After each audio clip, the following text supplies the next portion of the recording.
Hello students, I am R K Jha from Mahatma Gandhi शिक्षण संस्थान। आज हम मैथमेटिक्स का चैप्टर ट्रायंगल्स क्लास 9th का है।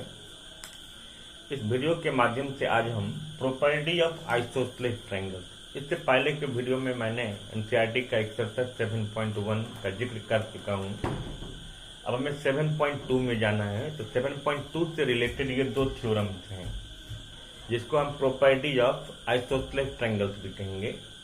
ये जो दो थ्योरम हैं वो आइसोसेलेस ट्रायंगल के प्रॉपर्टीज हैं। इसके अलावा और भी कुछ प्रॉपर्टीज हैं जिसको हम फिर इसको समझाने के बाद बोर्ड को साफ करके फिर हम आपको बताते हैं।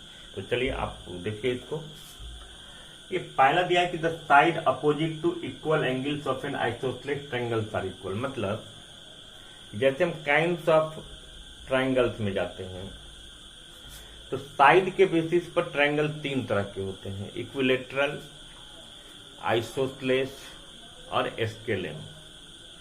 जिस ट्रायंगल के तीनों साइड इक्वल होते हैं उसको हम इक्विलेटरल कहते हैं। जिसके दो साइड होते हैं इक्वल उसको आइसोसेलेस कहते हैं। जिसके ऑल साइड्स अनइक्वल होते हैं उसको स्केलेन कहते हैं। एक चीज और याद रखेंगे आप कि किसी भी ट्रायंगल में अगर तीनों साइड इक्वल है तो वो इक्विलेटरल होगा। उसके तीनों एंगल्स भी इक्वल होंगे, तीनों एल्टीट्यूड भी इक्वल होंगे, तीनों मीडियंस भी इक्वल होंगे। अगर तीन बराबर है तो सब कुछ तीन तीन बराबर होगा। आइसोसेलेस ट्रायंगल में दो साइड बराबर होगा, दो एंगल भी बराबर होगा, दो एल्टीट्यूड भी बराबर होगा, दो मीडियन भी बराबर होगा। स्केलेन में ऑल साइड्स अनइक्वल होते हैं, इसीलिए ऑल एंगल्स भी अनइक्वल होंगे, ऑल मीडियंस भी अनइक्वल लेंथ के होंगे, ऑल एल्टीट्यूड्स भी अनइक्वल लेंथ के होंगे। तो अभी हम बेसिकली सबसे पहले हम आज इसमें जिक्र करते हैं प्रॉपर्टीज ऑफ आइसोसेलेस ट्रायंगल। तो आइसोसेलेस ट्रायंगल के दो एंगल बराबर होते हैं या दो साइड बराबर होते हैं। अगर दो एंगल बराबर होते हैं तो दो साइड भी बराबर होगा, या दो साइड बराबर होगा तो दो एंगल भी बराबर होगा। बट ट्रायंगल्स में तीन एंगल्स होता है या तीन साइड होता है। तो अगर दो एंगल बराबर है तो दो साइड बराबर होगा। बट कौन दो साइड बराबर होगा ये समझना है। और दो साइड बराबर है तो कौन दो एंगल बराबर होगा। तो आइसोसेलेस ट्रायंगल में जो इक्वल साइड होता है उसके सामने के जो एंगल होते हैं वो बराबर होगा, और इक्वल एंगल है उसके सामने का जो साइड होगा उसको हम इक्वल कहेंगे। तो यहां है कि the side opposite to equal angles of an isosceles triangles are equal. अगर आइसोसेलेस दिया है तो दो एंगल्स बेसिस पर मान लेते हैं हम ये एबीसी एक आइसोसेलेस ट्रायंगल है। यहाँ एबीसी, इस एबीसी में ये एंगल बी और एंगल सी बराबर है। अभी मैंने क्या बताया कि जब दो एंगल बराबर होगा तो दो साइड भी बराबर होगा। कौन साइड बराबर होगा? तो उसके सामने एसी आता है और सी के सामने एबी आता है, तो एबी और एसी बराबर होगा। और इसको हम कैसे प्रूव करेंगे तो ये देखते हैं। सबसे पहले हम फिगर बना लिए एबीसी जिसमें एंगल बी और एंगल सी बराबर दिया हुआ है। इसको मैंने लिख दिया गिवन में कि लेट एबीसी एक ट्रायंगल है जिसमें एंगल बी और एंगल सी बराबर है। क्या शो करना है कि बी के सामने एसी, सी के सामने एबी, यानी एबी और एसी बराबर होगा। ये हमको प्रूफ करना है, ठीक है। देखिए इसको प्रूफ करने से पहले हम इसमें एक एल्टीट्यूड ड्रॉ कर दिए एडी। एल्टीट्यूड ड्रॉ करने से ये दो ट्रायंगल्स बन गया। अब देखो एडीबी बन गया, एडीसी बन गया।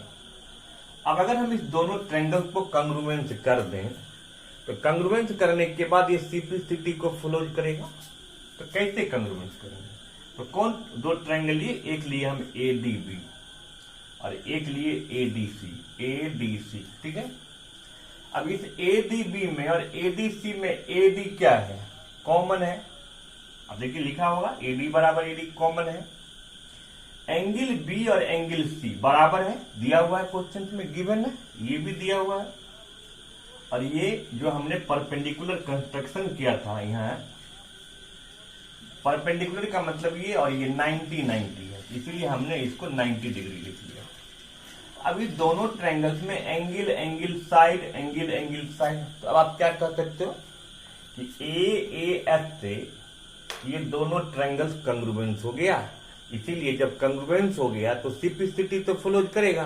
तो CPCT से AB और AC इक्वल हो गया। क्लियर? और इसीलिए हम यहाँ पर याद रखेंगे कि किसी भी ट्रायंगल में जब दो एंगल बराबर होगा उसके दो साइड भी बराबर होंगे, बट कौन दो साइड बराबर होगा? तो उसके सामने के जो साइड होंगे वो बराबर होगा, और ट्रायंगल कौन होगा? आइसोसेलेस होगा। यानी आइसोसेलेस ट्रायंगल में जो इक्वल एंगल होते हैं उसके सामने के साइड भी क्या? इक्वल होते हैं। अब इसका उल्टा है कि अगर किसी ट्रायंगल में दो साइड अगर बराबर है तो जो बराबर साइड होगा, इक्वल साइड होगा, उसके सामने के एंगल, अब इसका उल्टा था।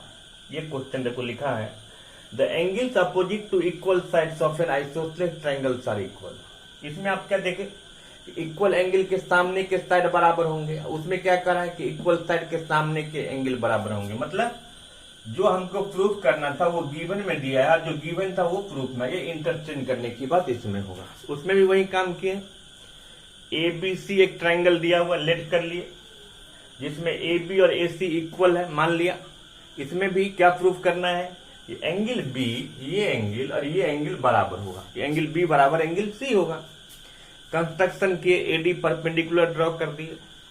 अब AD जब परपेंडिकुलर ड्रॉ हो गया तो परपेंडिकुलर ड्रॉ होने के बाद दो ट्रायंगल वहां भी बना। फिर क्या बना? एक आप देखो ADB बना और एक ADB और एक ADC बना। और इसमें भी हम सेम कंडीशन ले सकते हैं कि AD कॉमन है दोनों ट्रायंगल्स में, ये 90 डिग्री है, ये लिए है, और AB बराबर AC ये दिया हुआ है।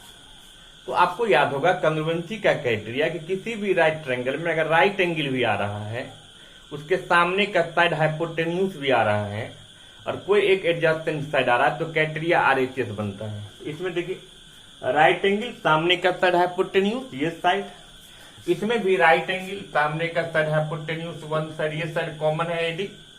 इसलिए RHS से ADB और ADC दोनों क्या? कंग्रुएंस हो गया। इसीलिए CPCT से B बराबर क्या? C हो गया। और इसीलिए हम याद रखेंगे कि आइसोसेलेस ट्रायंगल में इक्वल साइड के सामने के एंगल बराबर होते हैं, इक्वल एंगल के सामने के साइड बराबर होते हैं। क्लियर? अब कुछ और है इसमें जो आपको याद रखना है। अब जैसे ये देखिए ABC, अब इसमें कुछ समझना क्या है हमको, क्या तब याद रखना है। अगर ये साइड और ये साइड बराबर है तो आप इसको इक्वल साइड कहोगे, और ये BC अनइक्वल साइड हो गया। ठीक है? तो अनइक्वल साइड पर जो दो एंगल बनता है वो इक्वल साइड के सामने के एंगल होते हैं। और अभी हमने देखा है कि इक्वल साइड के सामने का एंगल बराबर होता है। तो आइसोसेलेस ट्रायंगल में जो दो इक्वल एंगल होता है उसी को बेस एंगल कहते हैं। ठीक है? बेस एंगल का मतलब समझ गए क्या? कि आइसोसेलेस ट्रायंगल के इक्वल साइड के सामने के जो दो इक्वल एंगल बराबर होते हैं, मतलब इक्वल एंगल होते हैं, उसको हम बेस एंगल्स भी कहते हैं। बेस का मतलब नीचे वाला नहीं समझ जाना है, या आप ये कहो कि अनइक्वल साइड पर जो दो एंगल बनता होगा वो बेस एंगल्स होगा। क्लियर? जहां पर ये दोनों इक्वल साइड मिलेगा उसको हम वर्टिकल एंगल कहेंगे या वर्टेक्स एंगल कहेंगे। ठीक है? वर्टेक्स एंगल समझ गए, बेस एंगल समझ गए। एक और मैंने शुरू में ही आपको बोला कि अगर दो साइड बराबर है तो दो एंगल बराबर होंगे, दो हाइट बराबर होगा, दो मीडियन बराबर होगा। मान लो ये मीडियन आप तीनों खींचते हो, तीनों मीडियन है सपोज, तो ट्रायंगल में तो तीन मीडियन खींच सकते हैं, तीन हाइट खींच सकते हैं, एल्टीट्यूड खींच सकते हैं।